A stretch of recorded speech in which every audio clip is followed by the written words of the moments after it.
Okay,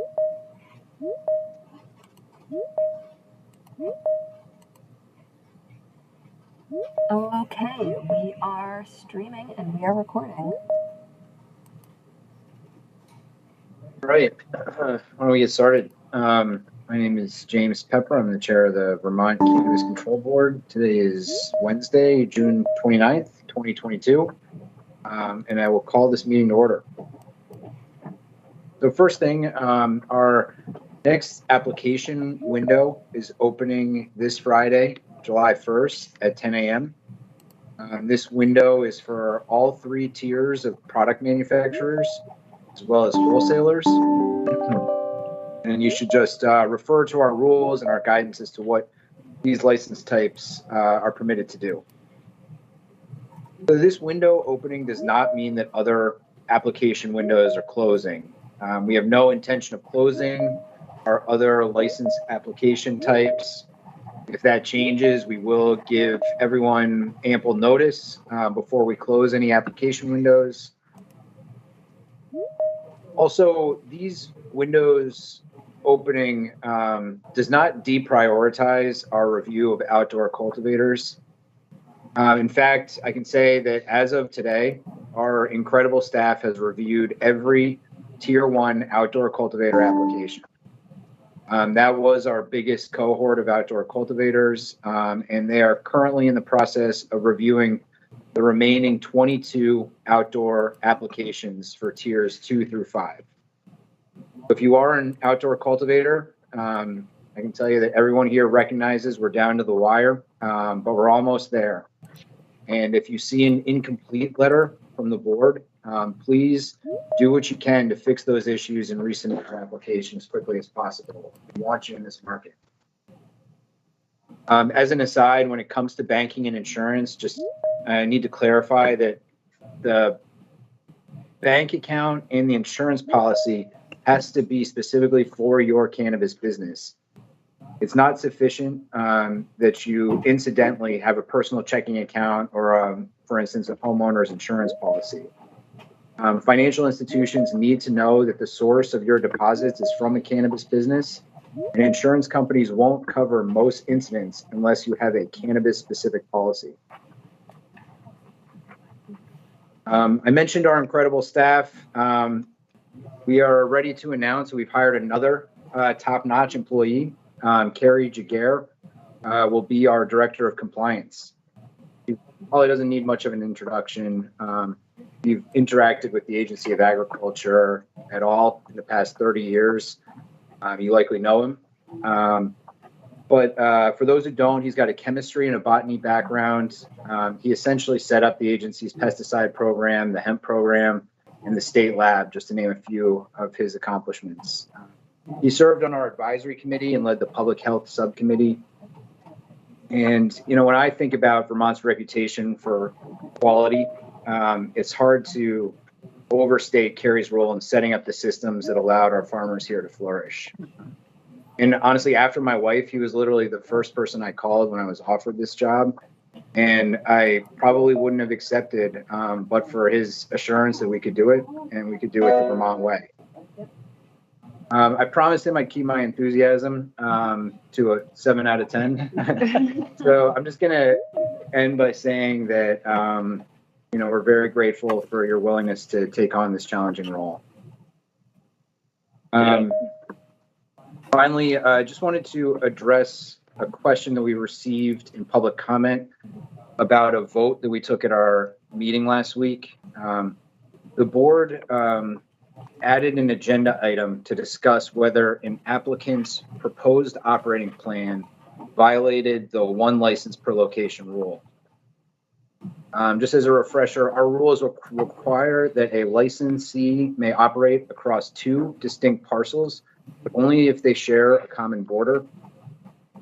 The issue that the board needed to decide was whether 2 non-abutting parcels that were connected by a privately owned easement across another property would violate this 1 license per location rule. Just to be clear, both parcels and the easement were all held by the same person. Given the likelihood of litigation, depending on how that issue resolved, the board went into executive session. We heard the advice of our general counsel, and we returned to our regular meeting and ultimately voted 2-1 that the proposed operating plan did in fact satisfy our one license per location rule. Otherwise, I don't have anything else to add this week. Kyle, Julie, do you want to say anything? Yeah, I'll say a couple things. One, I've gotten a couple messages from folks at Ag that are certainly sorry to see Kerry go, although they're certainly excited for him and his new role after 30 years. So ditto on keeping the level of enthusiasm to a 7. I wanted to quickly, talk about our packaging waiver request and some general observations that I've seen. We've got about a dozen waiver requests in the pipeline right now. And just, generally speaking, they're all over the place for different types of packaging, for different cannabis, flower products, cannabis, vape carts, other products. And, one of the things that I think is really important for folks to remember is that our goal with this is trying to reduce plastic waste. So, for instance, I've seen a couple requests come through that have simply made the argument that their traditional petrochemical plastic container weighs less than metal and glass alternatives, and therefore, it's promoting less greenhouse gases from a transportation perspective to get from a supplier to your business. And while I think that's true in isolation, it's not necessarily looking at the full life cycle analysis of a petrochemical manufactured product. And so I want folks to remember that we're trying to reduce plastic waste, and to just tell us that the greenhouse gas emissions from the transportation portion, that scope 3 of an LCA, isn't going to pass muster as it relates to trying to grant or seek a waiver. And the other thing is folks are not taking the right initiative to think about how these issues relate to what Vermonters are paying attention to, which is plastic waste issues, PFAS issues, so on and so forth, and are instead just copying and pasting sustainability, sometimes marketing claims of a specific brand or packaging company into the questions that we're hoping that you're taking a good faith crack at answering. So just, from my perspective, I've worked in the environmental policy making world for my short career. Environmentalism is about trade-offs depending on the issue that you're trying to address. It's hard to address and correct every single issue out there because there's a lot of them, and it's like whack-a-mole. You're trying to solve one thing, there's another thing that pops up. And I certainly understand and respect the argument that, the transportation sector of glass and its weight per unit can output more GHGs. But that doesn't take into account so many other things from a primary pollutant perspective, and what we're focused and tasked with right here. So if anybody wants to come and talk to me, I'm sure you can find my contact information. We can talk about environmental policy. Happy to always do that. But please be a little bit more intentional with your requests as it relates to packaging. I'll just add that I'm excited to have Kerry join us as well. I've only known him for a short time, but my every interaction has been a good one and a positive one, and very informative. He's been willing to educate me on things about agriculture that I did not know, and I very much appreciated that body of knowledge. And then also kudos again to our staff for the just absolute huge amount of discretionary effort that they're applying to their work every day to do all of this review and the time that they're taking while also hiking a very steep learning curve. So it's very impressive. Great.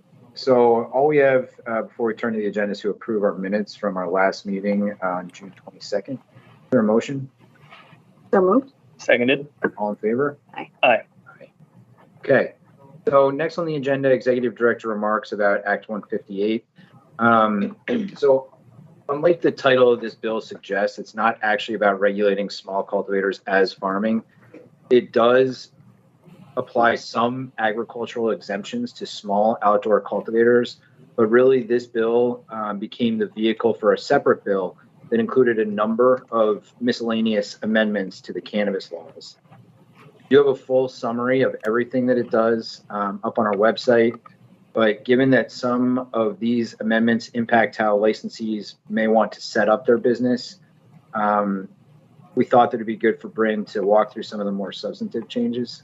So if you're prepared to do that. I am, yep. And just to be clear, I am doing a high-level overview of those aspects of Act 158 that are going to have an impact on people who are setting up their business and plan to be a part of the market this year.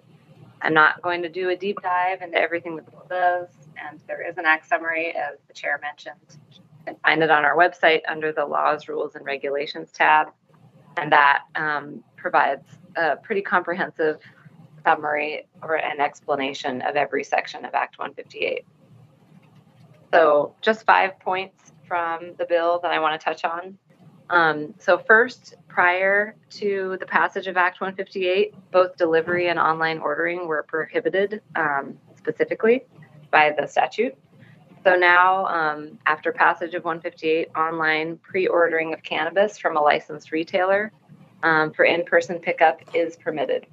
So delivery remains prohibited, and all online ordering customers will need to go in person to pick up their products.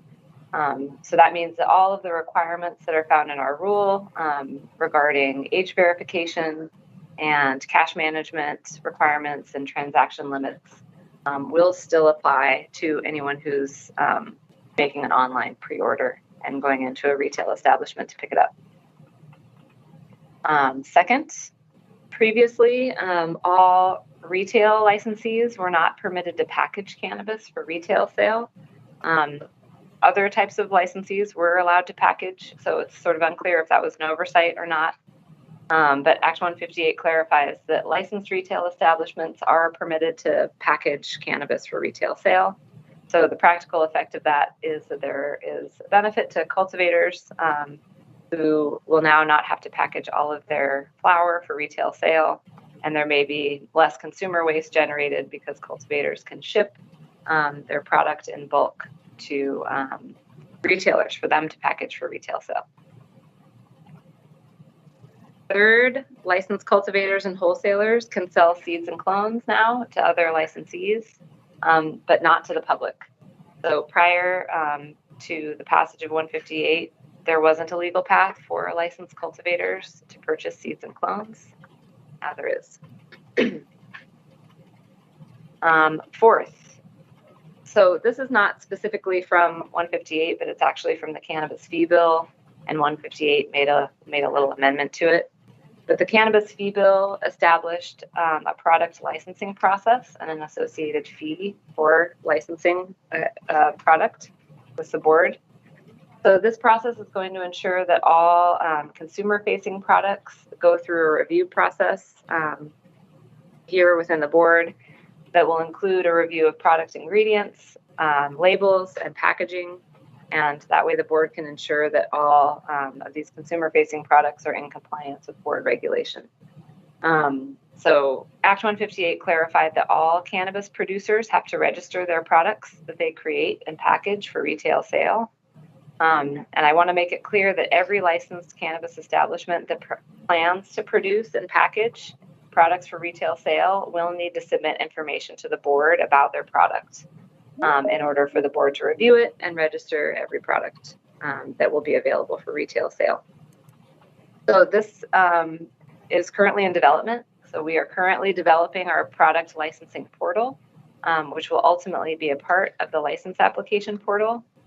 Until that is available, it will be a web form. So that web form will be available for licensees in the coming weeks. And that form is going to allow you to input information about your product, including the strain of flower or the ingredients if it's a cannabis product, the label, and details about the package. So that is a requirement, and your ability to satisfy that requirement will be available quite soon, and we will provide more information as it's available.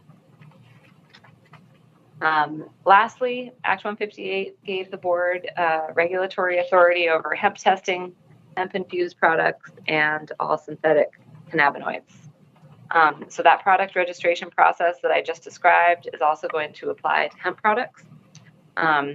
Given the emerging issues around novel psychoactive cannabinoids like Delta-8 and Delta-10, the board's plan is to prohibit products containing these synthetic cannabinoids until there is reliable research about their safety. And lastly, the Agency of Agriculture is going to be shifting their regulation over hemp cultivators to the U.S. Department of Agriculture at the end of this year. And they will be shifting the regulation of hemp producers and hemp products to the board. So the board is going to have oversight of hemp testing and hemp-infused products that are going to be sold to the public.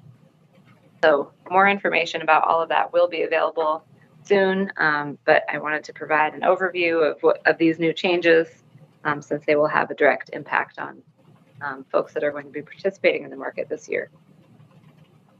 And I imagine that questions will be reserved for the end of our meeting during public comment period.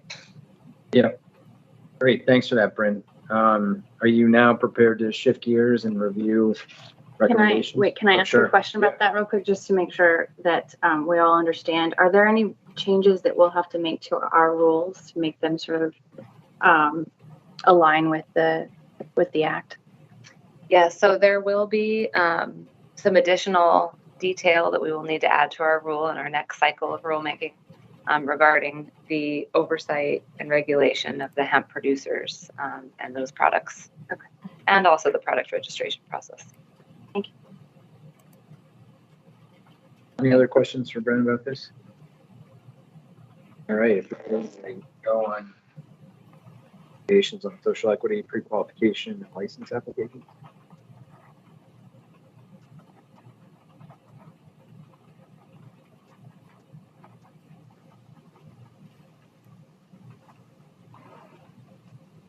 Okay. So as always, the numbers that you see in the tables in the form are up to date as of Monday, so 2 days prior to the meeting. Here are the pre-qualification application numbers. The board has 5 that are recommended for pre-qualification today. You can see the total numbers here that we've got 210 who have been approved for pre-qualification already. We don't have any that are complete and under review. 330 were submitted but incomplete, and the majority of those have been withdrawn. So the pre-qualification approval process is really wrapping up. There will likely not be, if there are any more, they will just be stragglers. So these should probably be among the last that we're reviewing for now. So we have 5 up for review today. Staff are recommending pre-qualification for these 5 applicants because they've demonstrated suitability for pre-qualification and compliance with rule. So we have submission 287, which is a tier 1 outdoor cultivation, submission 401, tier 3 manufacturing, submission number 590, retail, submission 594, tier 1 indoor cultivation, and submission 607 for retail. I think kind of a question just comes to my head. It's not related to this. But David, originally when we drafted our rules, we had like tier 1 product manufacturer be kind of the solid base extraction, the kind of most heavily regulated, right? Is that right? And then the legislature flipped it in our fee bill. Are our rules reflective of that change? In almost every place, our rules are reflective of that change. I think there may have been one spot, and I don't have it memorized, where we didn't flip it, but legislation controls always. So yeah, even if we didn't flip it in every place in our rules, the legislation controls, the law controls. It is tier 1 is the lowest, tier 3 is the most complex, and that's going to be true in every instance. So if there's ever any confusion, check with us. It's right almost everywhere, but there may be one spot where we missed it. I only mention it because that those license types are about to open. I don't want people accidentally applying for the wrong license type. Yeah, so if you look at, I am very certain that in rule, the main part of rule 1 where it describes the tiers, that's all correct. I believe there may have been another spot, may not even have been, I think it may have been in rule 2, where the reference was backwards. But the main part of rule 1 correctly reflects the legislation. So if you follow Rule 1, you're doing the right thing, you'll be fine.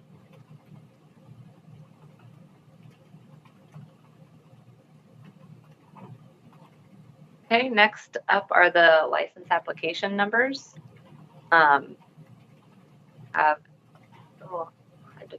Sorry, can I just add one more thing?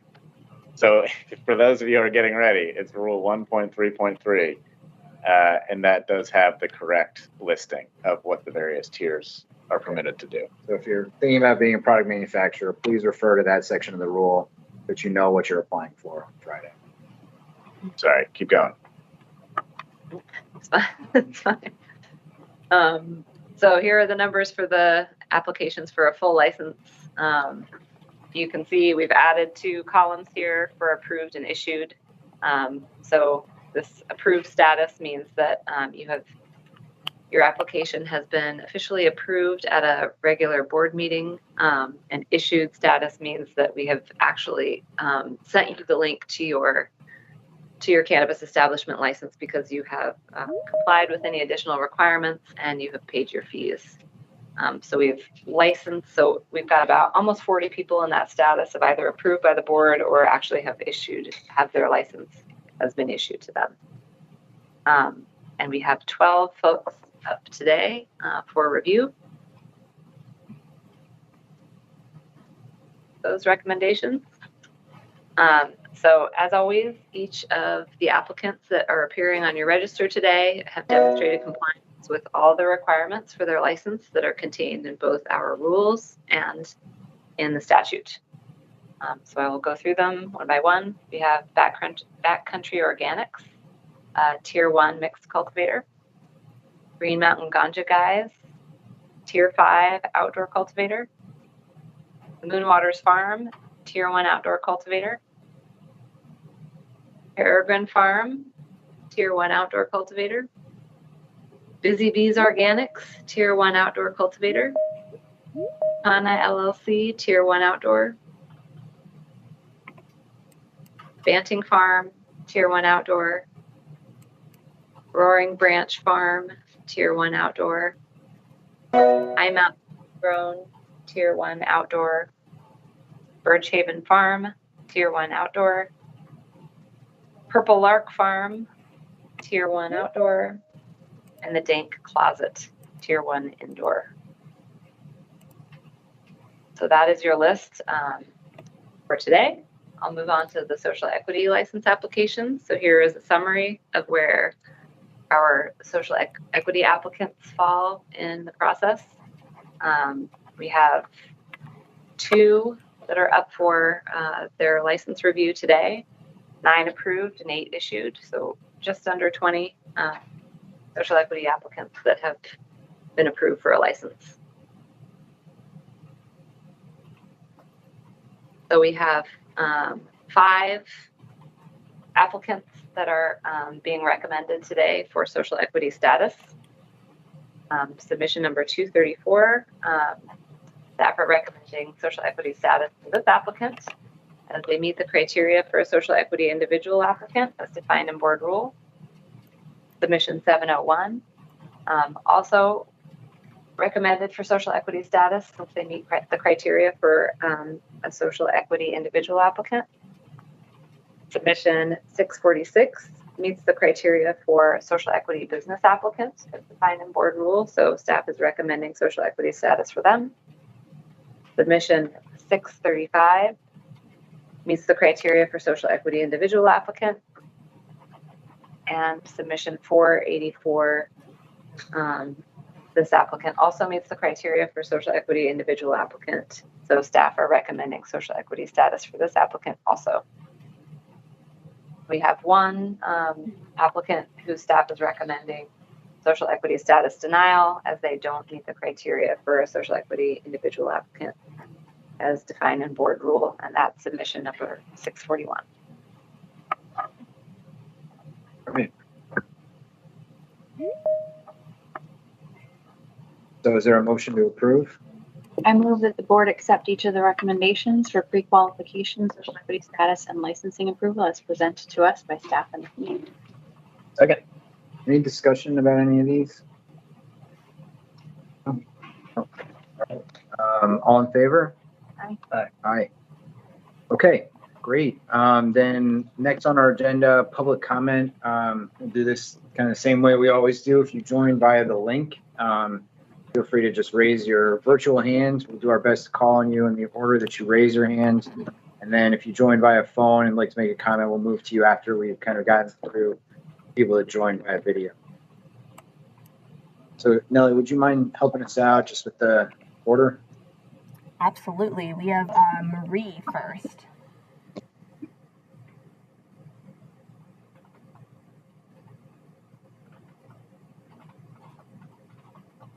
Marie with Grow.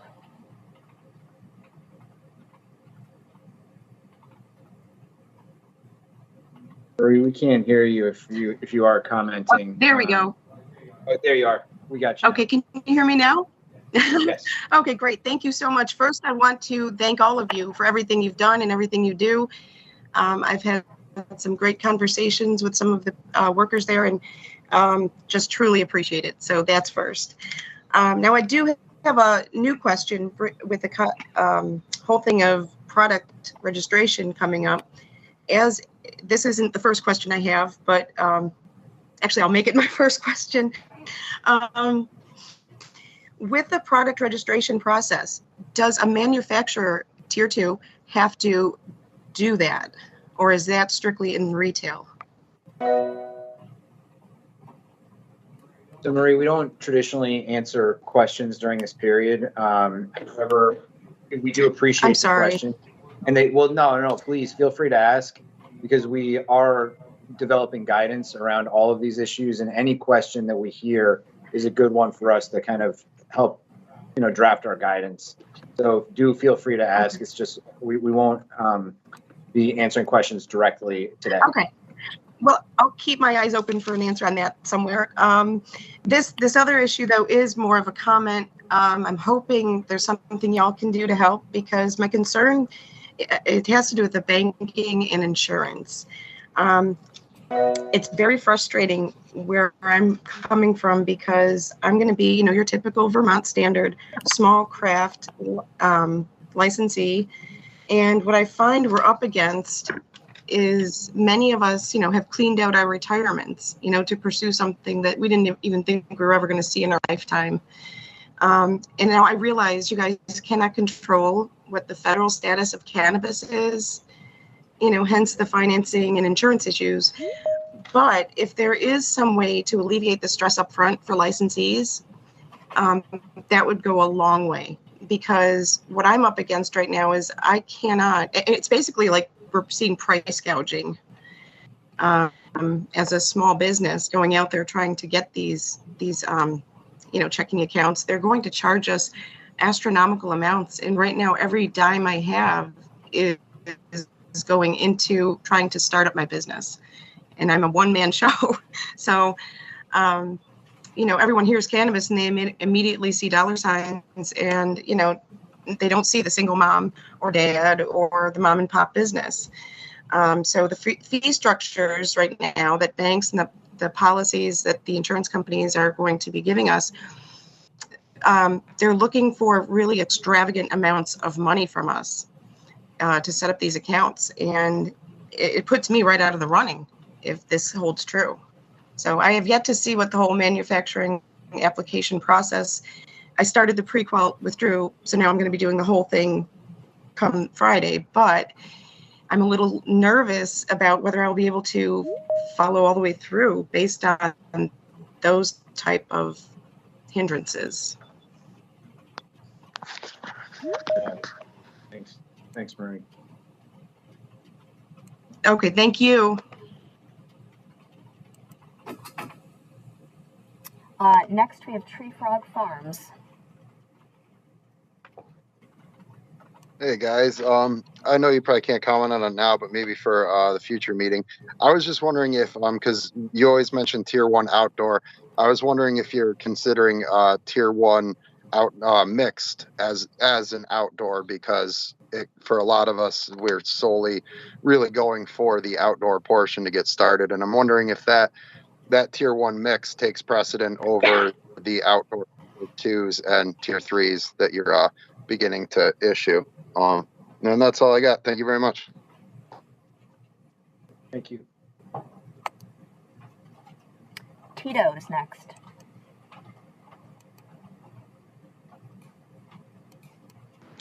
Hi, everybody. I just want to address an issue today as a PSA to any indoor growers.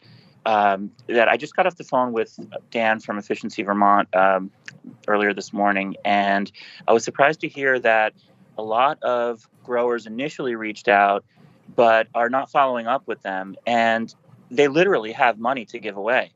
My tier 2 indoor grow got $53,000 from Efficiency Vermont. That's actual real money they're going to put just straight into the project.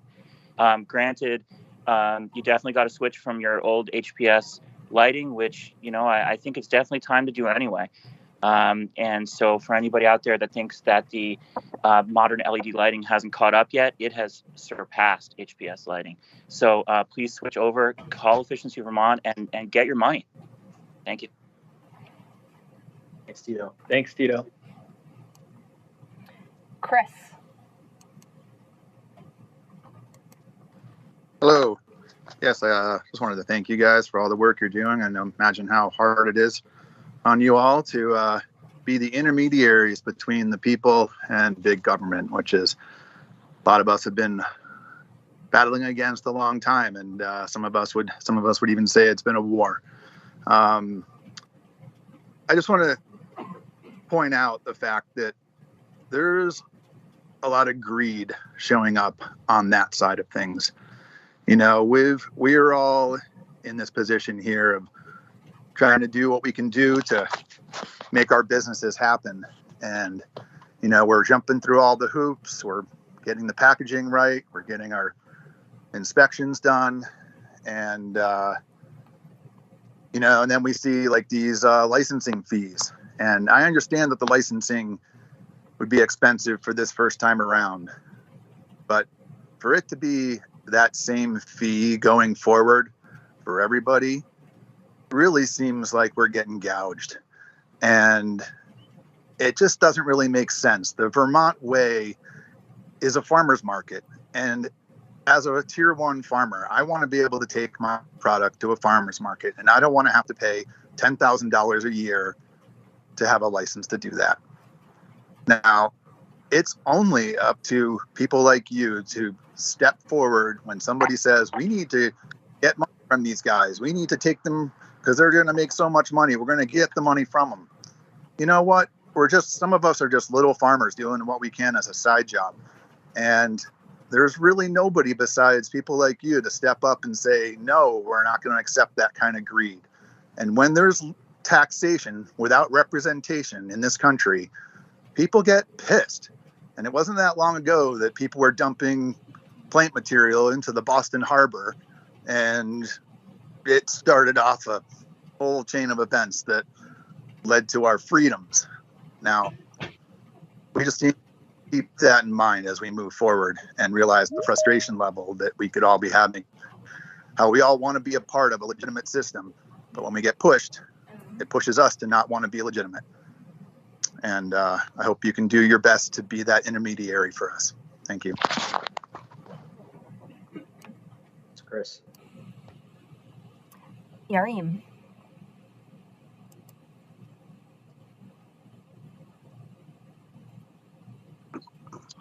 Hello, how are you guys? Thank you again for everything you do, and I want to applaud you for 2 things. One of them is the work that you're putting through, you and your staff, getting these licenses out. But one thing that I wanted to comment on and applaud you on is that I wanted to hear about the hemp program being transferred into the CCB. And one of my main reasons of coming in today was to ask about those things. And being able to hear you guys speak about it before I could even, inquire for it, it's really, really commendable and really great. I am still looking for a bit more of when it comes to the medical side of things, because it does affect our business overall and how we run ourselves. So it would be nice to be able to hear some things about the medical program as we move along. But nonetheless, thank you for everything that you guys have been doing so far. And we keep hoping for more. Thank you. Have a good day.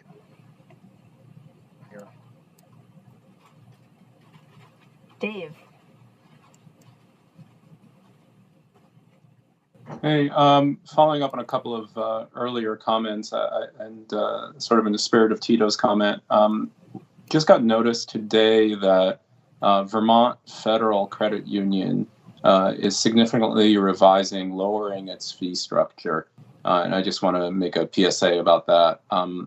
For manufacturers, their fees are actually like super low. Tier 1s is $75 a month. You're not going to find anything lower anywhere in the cannabis industry. So they're still high for retailers, or still high for wholesalers, but for growers and manufacturers, I really recommend that everyone check them out. They're even now talking about fee waivers in the initial months, realizing that folks won't have money until they have sales, which will take some time. So Vermont Federal Credit Union. That's all. Steve. Anyone else who joined via the link, please raise your virtual hand. And in the meantime, we'll go to people that join by phone. If you want to make a public comment, you can hit *6 to unmute yourself.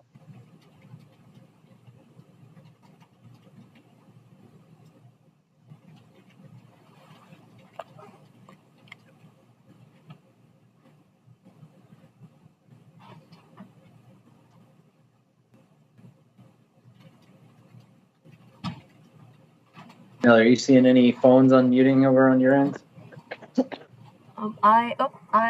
Someone not on the phone just unmuted, but I can't see whose hand that was. No one put up a hand, so I'm not sure if someone Jeff, stop. Hello? Yeah, we can hear you. Yeah, Jeff Staub, I have a question. Number 641, social equity. You guys voted to not approve me today. 641, is that correct? Just 1 second. Yep. So, you know, I'm a convicted felon. I was not incarcerated in jail, but I was at home. And I'm just seeing what it was based on that I was not eligible. All right.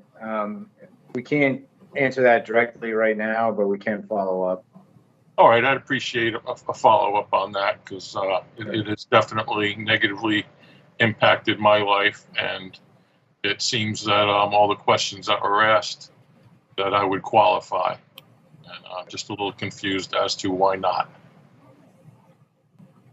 All right, thanks, Jeff. I appreciate your help. Thank you. Any other public comments before we close?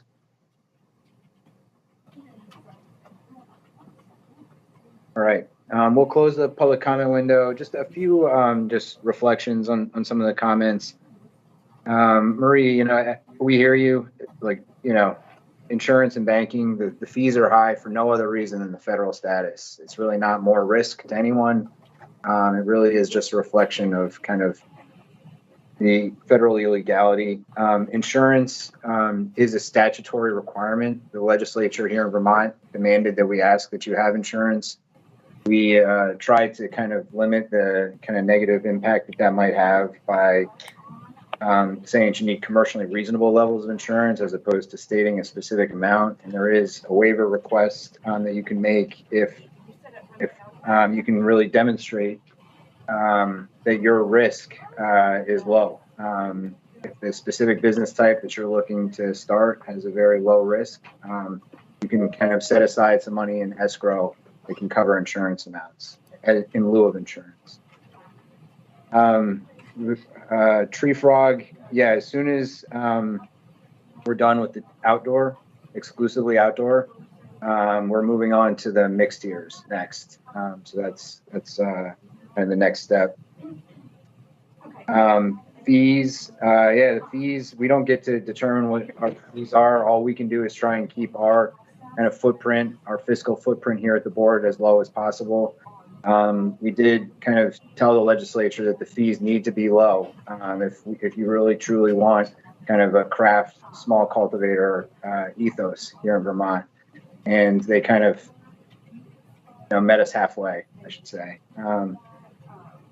And then the medical program, I think we all agree here. We've had a lot of discussion about the medical program. The bill that we proposed did not get taken up, but I think next year or later this year, we'll be having some in-depth discussions about the future of the medical program. Any other comments, Julie or Kyle? Not today. No. I guess I should say I was at AnyCan on Saturday, and I met a lot of you in person, I think, for the first time. It was a pleasure to meet you on your turf, and hope to see you again. All right. Well, I will adjourn this meeting then. Thank you all for attending.